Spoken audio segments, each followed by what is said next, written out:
ಬರ್ತಾವೆ, ಹೂವು ಇರಲಿ ಹೇಳಿಬಿಟ್ಟಿದ್ದೆ. ನಸುಗ್ನಾಗ ಹರ್ಕೊಂಡು ಹೋಗ್ತಾವೆ. ಕೇಳಿದ್ರೆ ನಾ ಏನು ಬೇಡ ಅಂತ ನಾನು ನಾಡಿಕಂದ ಹೂವು ಹರಡಿ ಇರ್ತಾವೆ. ಕೇಳ್ದೆ ಎಲ್ಲ ಗಿಡನ ಹಾಳು ಮಾಡಿ ಹೋಗ್ಬಿಡ್ತಾವೆ. ಏನು ಜನನೇ ಏನ ಈ ಹಿತ್ಲ ಕಡೆಗೆ ಬರಲಿಲ್ಲ ಅಂತಂದ್ರೆ ಹಿಂಗೆ ನೋಡು, ಅವಾಗ ನೋಡ್ಕೊಂತ ಇರಬೇಕು. ಬ್ಯಾಸ್ಗೆ ಕಷ್ಟಪಟ್ಟು ನೀರಿನ ಬರದಾಗ ನೀರು ಹಾಕಿ ಗಿಡ ಜೋಪಾನ ಮಾಡಿ ಈ ಹಾಳು ಮಾಡಿ ಹೋಗೋ. ಏನು ಹೇಳ್ಬೇಕನ್ನ ಅವಕ್ಕೆ. ಎಷ್ಟು ಚಂದ ಹೋಗ್ಬಿಟ್ಟಾವ ಬಣ್ಣ ನೋಡಿ ಖುಷಿ ಆಯ್ತು, ಜೀವಕರ ನೆಮ್ಮದಿ ಆಕತಿ. ನೋಡೋಣ, ದಾಸವಾಳ ಹೂವಿನೂ ಅಳ್ಳಿಲ್ಲ, ಗುಲಾಬಿ ಹೂವು ಅಳ್ಳ್ಯಾವು. ನೋಡೋಣ ಅತ್ತೆಯರು ಬೆಳಗ್ಗೆ ಎಲ್ಲಿ ಹೋದ್ರೇನ ಹೂವಿನ ಬುಟ್ಟಿ ತಗೊಂಡು ಹೋದಂಗೆ ಕಾಣ್ತತಿ. ಹೂವಿನ ಬುಟ್ಟಿ ಕಾಣ್ತಿಲ್ಲ ದೇವ್ರ ಮುನ್ಯಾಗ.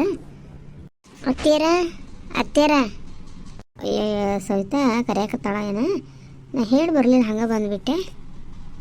ಹಾಂ ಬಂದು ತಡಿಯವ, ಬಂದೆ. ಹೂ ಹರಿಯಾಕತ್ತಿದ್ದೆ, ಇಲ್ಲಿ ಗಿಡ ಹತ್ತಾಗಿದ್ದಾಗ ಆಗಿದ್ವಾ ನೋಡಾಕತ್ತಿದ್ದೆ, ಬಂದೆ. ಸಾಕು, ಬೆಲ್ಲುಪತ್ರಿನೂ ಅದೇ, ಅದು ಗಿಡ ಸಾಣದೈತೆ, ಅದನ್ನೂ ಹರಿದು ನಾಳೆ ಬಗ್ಗೀಸಿ ಮುರಿದು ಹಾಕಿಬಿಡ್ತಾರೆ. ನೋಡ್ಕೊಂತಿರ್ಬೇಕು, ಸಾವಕಾಶ ಕುಯ್ಕೊಂಡು ಹೋಗ್ರಿ ಅಂತ. ಎಲ್ಲರೂ ದೇವ್ರಿಗೆ ಬೆಲ್ಲುಪತ್ರಿ ಹಾಕಾರ ನಾಳೆ. ಏನು ಮಾಡೋದು, ಇರಲಿ ಹೋಗಿ ಏನು ಮಾಡ್ತಾಳ ನೋಡೋಣ. ಏನು ಅದಕ್ಕೆ ಕರೆಯಾಕತ್ತಾಳ. ಹೂವೆಲ್ಲ ಇಟ್ಟು ಬ್ಯಾಗಿ ಕೆಲಸ ನೋಡಿದ್ರಾತು. ಏಟಂತ ಮಾಡ್ತದೆ ಪಾಪ. ಈ ಒಲಿ ಒಂದು ಬೇಡದಾಗ ಹಚ್ಕೊಂಡು ದಣ ಹುರ್ಕಂತಿರ್ತದೆ ನೋಡು, ಕಡೆಗೆ ಒಗದು ಹೋದ್ರೆ. ಇವು 2 ದೇವ್ರ ಪಾತ್ರೆ ತೊಳ್ಕೊಂಬಂದಾತು. ಇನ್ನೇನು ಮಾಡೋಣ. ಅತ್ತಿಯರ ಹೂ ಕೊಯ್ಯಕ್ಕೆ ಹೋಗಿದ್ರೆ ನಾನು ಕಾಣಲಿಲ್ಲಲ್ರಿ, ಅನ್ಕಂದೆ ಬುಟ್ಟಿಲ್ಲದ ನೋಡಿ. ನಾನು ಈ ದೇವ್ರ ಪಾತ್ರೆ ತಿಕ್ಕಕ್ಕೆ ಹೋಗಿದ್ದೆ, ಯಾಕೆ ಎಲ್ಲೂ ಕಾಣವಲ್ರಿ ಹೇಳಿ ಕೂಗಿದೆ. ಹೂನವ ನಸುಕ್ನಾಗ ಎತ್ತು ಯಾರ್ಯಾರು ಹೂ ಹರ್ಕೊಂಡು ಹೋಗಿದ್ದಾರೆ. ಹೂ ಹರ್ಕೊಂಡು ಹೋಗಲ್ರಕ್ಕ, ಗಿಡ ಎಲ್ಲ ತೊಳೆದು ಬಗ್ಗಿಸಿ ಹೋಗಿದ್ರ, ಹಾಗೆ ಮಾತಾಡ್ಕೊಂಡು ನಿಂತಿದ್ದು ನೋಡೋಬೇಕೆ. ಹೊಲ್ಬಿಡ್ರಿ ಹಬ್ಬ ಅಲ್ಲ, ಮತ್ತು ಎಲ್ಲರಿಗೂ ಹೂ ಬೇಕಾಕತಿ. ಕೇಳಿದ್ರೆ ಕೊಡಲ್ಲ ಅಂದು ಬೆಳಗ್ಗೆ ಬೇಗ ಎದ್ದು ಕೊಯ್ಕೊಂಡು ಹೋಗಾರ. ಯಾಕಿರುವಲ್ಲಕ್ಕೆ ಇಲ್ಲೇ ಇಟ್ಬಿಡ್ದೆ ಅಂತಾಕ ಕಡೆ ತಗೊಂಡು ಹೋದ್ರಾತು. ಅತಿ ಒಂದು ಅಡ ತೆಗಿಟ್ಟು ಬಿಡ್ರಿ, ಕೊಡವ ಒಂದು ಹಠ ನೀರು ಕೊಡ ಸಹಿತ. ಬೆಳಗ್ಗೆನ ಚಳಿ ಇರ್ತೈತಿ, 8-9 ಗಂಟೆ ಅನ್ನತ್ಲೆ ಉರಿ ಬಿಸಿಲು. ಹೌದ್ರಿ ಅತ್ತಿ, ತಗೋರಿ. ಯಪ್ಪ, ಈ ಜೀವಕ್ಕೆ ಸಮಾಧಾನ ಆತು ನೋಡುವ. ಅಯ್ಯ ಅತ್ತಿಯರ ಆಲೆ 9 ಗಂಟೆ ಆಗೇ ಹೊತ್ತು ನೋಡ್ರಿ. ಗಡಿಯಾರದ ಮುಳ್ಳು ಏನಿರುತ್ತೆ, ಗರ ತಿರ್ಗೋದಂದ ಕೆಲಸ. ನಾಷ್ಟಕ್ಕೆ ಏನು ಮಾಡೀವ? ಏನಿಲ್ರಿ ಅತ್ತಿ, ನಾಳೆನೂ ಒಪ್ಪತ್ತು ಮಾಡೋದಲ್ರಿ, ಹಾಗಾಗಿ ರೊಟ್ಟಿ ಮಾಡೀನಿ. ಹಸಿಮೆಣ್ಸಿಕಾಯ್ದ ಹಿಂಡಿ ಮಾಡೀನಿ. ಯಾಕೆ ರೊಟ್ಟಿ ಸಪ್ಪಳ ಕೇಳಲಿಲ್ಲ, ನಾನು ಏನೋ ತಿಂಡಿ ಮಾಡೋಣ ಅಂತ ಮಾಡಿದ್ದೆ. ನೀವು ತಿಂಡಿ ಬೇಕಾಗಿತ್ತೇನ್ರಿ? ಇಲ್ಲ, ರೊಟ್ಟಿ ಉದ್ದಿದ್ರಿ ಇವತ್ತು. ಹಾಸಿಗೆ ಅದನ್ನ ಒಗೆದು ಮನೆಗೆ ಕಡೆ ಕೈ ನೀವ್ರಿ ಬಡಿಯೋಕೆ ಸರಿಯಾಗಲ್ಲ ಹೇಳಿ ಉದ್ದಿದೆ.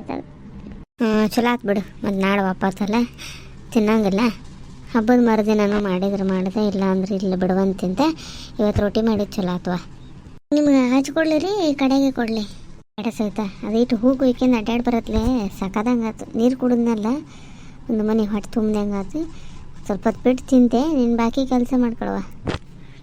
ಸರಿ ಹತ್ತಿರ ಉಸ್ಲಿಗೆ ಏನೇನು ಹಾಕ್ತೀರಿ ಹೇಳ್ರಿ, ಉಸ್ಲಿ ಮಾಡೋದು. ಇಲ್ಲೇ ಕುಂತು ಬಿಡದಂತ ಕಾಳು ನೆನೆಸಿಟ್ಕೊಂಡಿದ್ದಿಲ್ಲ ಹತ್ತಿರ ನೆನೆಸಿಟ್ಟಿದೆ ಅಲ್ರಿ, ಎಲ್ಲ ರೆಡಿ ಮಾಡ್ಕೊಂಡಿದ್ದೆ. ನೀವೇನೇನು ಹಾಕ್ತೀರಿ ಹೇಳಿ ಕೇಳೋಣ ಅಂತ ಕೇಳಿದ್ರಿ. ಏನೇನು ಅಲ್ಲ, ನೀವೇನೇನು ಹಾಕ್ತೀರಿ ಹೇಳ್ರಿ. ಹಾಯ್ ಫ್ರೆಂಡ್ಸ್, ನಮ್ಮೆಲ್ಲ ವೀಕ್ಷಕರಿಗೆ ಮಹಾಶಿವರಾತ್ರಿ ಹಬ್ಬದ ಶುಭಾಶಯಗಳು.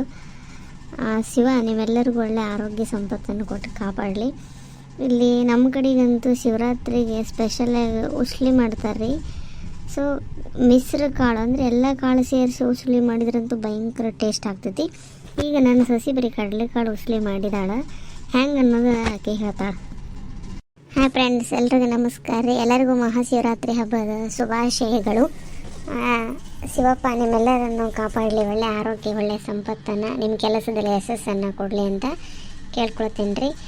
ಇನ್ನು ನಮ್ಮ ಉತ್ತರ ಕರ್ನಾಟಕದ ಕಡೆ ಆಲ್ಮೋಸ್ಟ್ ಎಲ್ಲರೂ ಉಸ್ಲಿ ಬಾಕಿ ದಿನವೂ ಮಾಡ್ಕೊಂಡಿರ್ತಾರೆ ರೀ. ಬೇಕಾದಾಗ ಕಾಳು ಪಲ್ಯ ಈ ಮಹಾಶಿವರಾತ್ರಿಗೆ ಮಾಡೋದು ಮತ್ತು ಪಂಚಮಿ ಹಬ್ಬದಾಗ ಉಸ್ಲಿ ಹೇಳಿ ಮಾಡ್ತೀವಿ ರೀ. ಆದರೆ ಶಿವರಾತ್ರಿ ಸ್ಪೆಷಲ್. ನೀವು ಬರೀ ಕಡಲೆಕಾಳಿನ ಯಾವ ಕಾಳನ್ನು ಬೇಕಾದರೂ ಮಾಡ್ಬೋದು ರೀ. ಆದರೆ ಕಾಳೆಲ್ಲ ಕೂಡ್ಸಿ ಮಾಡಿಸ್ತಾರೆ ನಮ್ಮ ಕಡೆ ದೇವಸ್ಥಾನದಲ್ಲಿ. ಭಾರಿ ಅಂದ್ರೆ ಭಾರಿ ಟೇಸ್ಟ್ ಆಕೈತಿ. ಇನ್ನು ಕಡಲೆಕಾಳು ಉಸುಳಿ ಮಾಡೋದಂತಂದ್ರೆ ಕಡಲೆಕಾಳು ನಾವು ಒಂದು 8-10 ತಾಸು ನೆನೆಸ್ಕೋಬೇಕು ರೀ. ಅದರಲ್ಲೂ ಈ ಊರಲ್ಲಿ ಸಿಗೋ ಎರೆಹೊಲದಲ್ಲಿ ಬೆಳೆದ ಕಪ್ಪು ಕಡಲೆ ಇರ್ತೈತಲ್ರಿ, ಅದಂತೂ ಭಾಳ ಟೇಸ್ಟ್ ಆಕೈತಿ. ಅಥವಾ ಕೆಂಪು ಕಡಲೆ, ಸಣ್ಣ ಕಡಲೆ ಇದ್ದರೆ ಭಾಳ ರುಚಿ ಆಕೈತಿ. ನೆನೆಸ್ಕೊಂಡು ಬೇಯಿಸ್ಕೊರಿ. ಈಗೇನು ಕುಕ್ಕರೆಲ್ಲ ಬಂದಾವಲ್ರಿ, 5-6 ವಿಸಿಲ್ ಹೊಡೆಸಿದ್ರೆ ಸಾಕು, ಮೆತ್ತಗೆ ಬೆಂಡ್ ಹಾಕವು. ಆದರೆ ಇದನ್ನ ರಸಪಲ್ಯದಂಗೆ ಮಾಡಂಗಿಲ್ಲ ರೀ, ಉದುರು ಆಗಬೇಕು. ಮತ್ತು ಕೆಲವರು ಈ ಹಬ್ಬದಾಗ ಈರುಳ್ಳಿ ಬೆಳ್ಳುಳ್ಳಿ ಏನೂ ಹಾಕೋಂಗಿಲ್ಲ ರೀ, ನಿಮ್ಮ ಚಾಯ್ಸ್ ಅದು. ಈರುಳ್ಳಿ ಬೆಳ್ಳುಳ್ಳಿ ಹಾಕಿದನು ಹಾಗೆ ನೇರವಾಗಿ ಸಾಸಿವೆ ಕರಿಬೇವು ಒಗ್ಗರಣೆ ಹಾಕ್ಕೊಂಡು ಹಸಿಕಾಯಿ ಹಸಿಮೆಣಸು ಬೇಕಂದ್ರೆ ಹಸಿಮೆಣಸು, ಆಲ್ಮೋಸ್ಟ್ ಹಸಿಮೆಣಸು ಹಾಕಿದ್ರೆ ರುಚಿ ಆಕೈತ್ರಿ.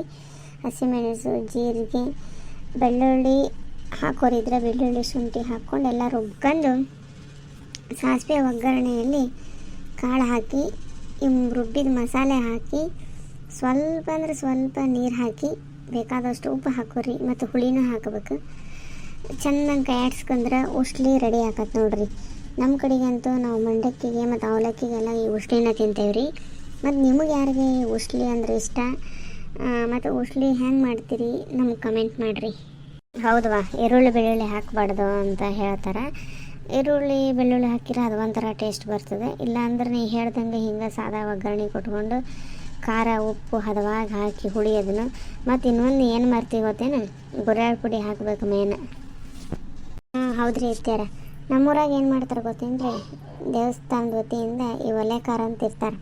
ಅವ್ರ ಕಡೆಯಿಂದ ಊರನ್ನೆಲ್ಲ ಮನೆಯಾಗೂ ಖಾರ ಪುಡಿ, ಅರಿಶಿನ, ಗುರಾಳು, ಸಾಂಬಾರು ಪುಡಿ ಎಲ್ಲ ಕಾಳು ಏನೇನು ಕೊಡ್ತಾರೆ ಅದನ್ನೆಲ್ಲ ಎತ್ಕೊಂಬರ್ತಾರೆ ರೀ. ಎತ್ಕೊಂಬಂದು ಕಾಳು ಇಡೀ ದಿನ ನೆನೆಸಿ ರಾತ್ರಿ ಸ್ವಾಮಿಯವ್ರ ಮನೆಗೆ ಇಲ್ಲ ದೇವಸ್ಥಾನದ ಹತ್ರನೂ ಒಂದು ಒಬ್ರು ಇಟ್ಟು ಉಸ್ಲಿ ಮಾಡ್ತಾರೆ ರೀ. ನಮ್ಮ ಕಡೆಗೂ ಹಂಗೆ. ಆ ಉಸ್ಲಿ ತಿನ್ನೋಕೆ ನಾವು ಬೆಳಗ್ಗೆ 4 ಗಂಟೆಗೆ ಎದ್ದು ಹೋಗಿದ್ದೀವಿ ರೀ, ಸಿಗ್ತಿದ್ದಿಲ್ಲ. ಯಾಕಂದ್ರೆ ಬೆಳತನಕ ಜಾಗರಣೆ ಮಾಡ್ಬೇಕಲ್ರಿ, ಭಜಿ ಮಾಡೋರು ಶಿವಪಾರ್ವತಿ ಗತಿ ಕೇಳೋರೆಲ್ಲ ಅವ್ರು ಎದ್ದು ಕುಂತಿರ್ತಿದ್ರೆ ಅವರಿಗೆ ಉಸ್ಲಿ ಕೊಟ್ಟು ಬಿಡೋರು, ಮತ್ತು ನಿದ್ದಿಗಿಡ್ಬೇಕಲ್ರಿ. ಹೌದಾ, ಒಂದೊಂದು ಊರಾಗ ಒಂದೊಂದು ಸಂಪ್ರದಾಯವ. ಮತ್ತು ನೀವು ಹೆಂಗೆ ಮಾಡ್ತೀರಿ ಫ್ರೆಂಡ್ಸ್ ಶಿವರಾತ್ರಿ ಕಮೆಂಟ್ ಮಾಡಿರಿ. ನಾವಂತೂ ನಾಳೆ ಇಷ್ಟು ಉಸ್ಲಿ ಮಾಡ್ಕೊತೀವಿ, ಏನಾದರೂ ಒಂದು ಸಿಹಿ ಮಾಡ್ತೇವೆ. ಆದರೆ ಇದು ಮುಗಿದ ಮೇಲೆ ಅಮಾವಾಸ್ಯೆ ಬರ್ತೈತಲ್ರಿ, ಆವಾಗ ಈ ಹಿಂದಿನ ವಿಡಿಯೋದಲ್ಲಿ ಹೇಳಿದೆ, ಆವಾಗ ಕಂಪಲ್ಸರಿ ಹೋಳಿಗೆ ಮಾಡ್ತಾರೆ. ಆಲ್ಮೋಸ್ಟ್ ಹೋಳಿಗೆ ಮಾಡಿ ಎಲ್ಲ ದೇವಸ್ಥಾನಕ್ಕೂ ಎಡೆ ಕೊಡ್ತಾರೆ ರೀ.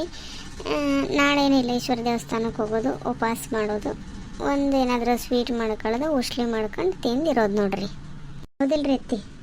ಹೌದವಾ, ಈ ಉಸ್ಲಿ ಮಾಡೋದು ಏನು ದೊಡ್ಡ ಕೆಲಸ ಇಲ್ಲ ನೋಡು. ಕಾಳು ಚೆಂದಂಗೆ ಬೇಯಬೇಕು ಅಂದ್ರೆ ಭಾರಿ ಟೇಸ್ಟ್ ಅಂದ್ರೆ ಭಾರಿ ಟೇಸ್ಟ್ ಆಗತ್ತೆ. ಕರೆಕ್ಟಾಗಿ ಉಪ್ಪು ಖಾರ ಎಲ್ಲ ಹಾಕಿಬಿಟ್ರೆ ರುಚಿನೇ ರುಚಿ. ಬರೀ ಬಾಯಲ್ಲೆಲ್ಲ ತಿಂದ್ಕೊಂಡು ಚಹಾ ಕುಡಿತಿದ್ವಿ ನಾವು. ಹೌದ್ರಿ, ನಮ್ಮ ಅವ್ವಾರಂತೂ ಜಗ್ಗಿಷ್ಟ ಅದಾರ ಇದಕ್ಕೆ, ಅವರು ಹಂಗೆ ಮಾಡ್ತಾರೆ. ನಾಳೆಗೆ ಏನು ಮಾಡ್ತೀವ?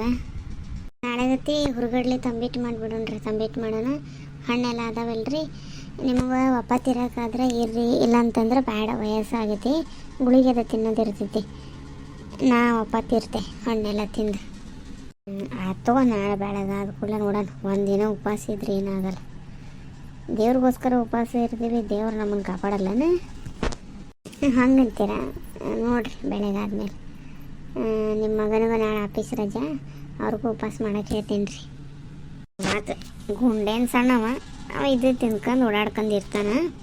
ಆತ ಹಂಗಾರೆ ನಾಳೆ ಭರ್ಜರಿ ಹಬ್ಬ ಮಾಡಿದ್ರೆ ಆತು ನೋಡಿರಿ ಫ್ರೆಂಡ್ಸ್. ಇವತ್ತಿಂದ ಇಷ್ಟು ರೀ, ಒಂಥರ ದಿನಚರಿ ಥರ ಉಸ್ಲಿ ರೆಸಿಪಿ ಸಿಂಪಲ್ ಐತಿ, ಅದ್ರ ಬಗ್ಗೆ ಹೇಳಿದ್ವಿ. ಅದು ನಿಮ್ಗೆ ಇಷ್ಟ ಆದರೆ ಕಮೆಂಟ್ ಮಾಡಿರಿ. ಆಲ್ಮೋಸ್ಟ್ ಎಲ್ಲ ಅಡುಗೆಗಳನ್ನು ನಾವು ಒಲೆ ಮೇಲೆ ಮಾಡಿದರೆ ಆ ರುಚಿನೇ ಬೇರೆ ಇರ್ತದೆ. ಗ್ಯಾಸ್ ಮೇಲೆ ಕುಕ್ಕರ್ ಮೇಲೆ ಮಾಡಿದ ಟೇಸ್ಟ್ ಬೇರೆ ಇರ್ತೈತೆ ನೋಡಿರಿ. ಮತ್ತು ಒಲೆ ಮುಂದೆ ಕುತ್ಕೊಂಡು ಮಾಡೋದ್ರಿಂದ ಕೈಕಾಲು ನೋವು ಬರೋಲ್ಲ, ಬೆನ್ನು ನೋವು ಬರೋಲ್ಲ, ಕುತ್ಕೊಂಡು ಮಾಡ್ತೀವಿ. ಇನ್ನು ಗ್ಯಾಸ್ ಕಟ್ಟಿ ಮೇಲೆ ಈಗ ನಿಂತ್ಕೊಂಡೇ ಮಾಡ್ಬೇಕು ಎಷ್ಟೊತ್ತಿದ್ರು. ಹೆಣ್ಮಕ್ಳಿಗೆ ಅದ ಒಂದು ಅರ್ಧ ರೋಗ ತಂದದೆ. ಹಂಗೆ ನಮ್ಮ ಬದುಕಿಗೆ ಅನಿವಾರ್ಯನೂ ಆಗೈತದು. ಹೌದವಾ, ನೀ ಹೇಳ್ದಂಗೆ ಕರೆಕ್ಟ್ ನೋಡು. ಒಲೆ ಮೇಲೆ ಅಡುಗೆದು ರುಚಿನ ರುಚಿ. ಅದು ತಗೋ, ನಾಳೆ ಬೆಳಗ್ಗೆ ಬೇಗ ಎದ್ಕೊಂಡು ಅಂಗಳಕ್ಕೆ ಕುಡಿಸ್ಕೊಂಡು ನೀರು ಕೆರೆ ಎಲ್ಲ ಹಾಕ್ಕೊಂಡು ಜಾಗ ಮಾಡ್ಕೊಂಡು ಈಶ್ವರ ದೇವಸ್ಥಾನಕ್ಕೆ ಹಣ್ಣುಕಾಯಿ ಕೊಟ್ಟು ಬರಬೇಕು. ಕೊಟ್ಟು ಬಂದು ಮನೆಯಾಗೆಲ್ಲ ತಯಾರಿ ಮಾಡ್ಕೋಬೇಕು ನೋಡು.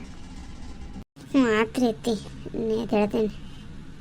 ವೀಕ್ಷಕರೆಲ್ಲರಿಗೂ ತುಂಬ ಧನ್ಯವಾದಗಳು ರೀ. ಲೈಕ್ ಕಮೆಂಟ್ ಮಾಡ್ತಿದ್ದೀರಿ, ಹಾಗೆ ಹೆಚ್ಚಿನ ಸಂಖ್ಯೆಯಲ್ಲಿ ಸಬ್ಸ್ಕ್ರೈಬ್ ಮಾಡಿಕೊಡಿ. ಈ ಹಳ್ಳಿ ಜೀವನದ ವಿಡಿಯೋ ಇಷ್ಟ ಆದರೆ ನಿಮ್ಮ ಫ್ರೆಂಡ್ಸ್ಗೂ ಶೇರ್ ಮಾಡಿ, ಸಪೋರ್ಟ್ ಮಾಡಿ. ಶುಭ ದಿನ ಎಲ್ಲರಿಗೂ.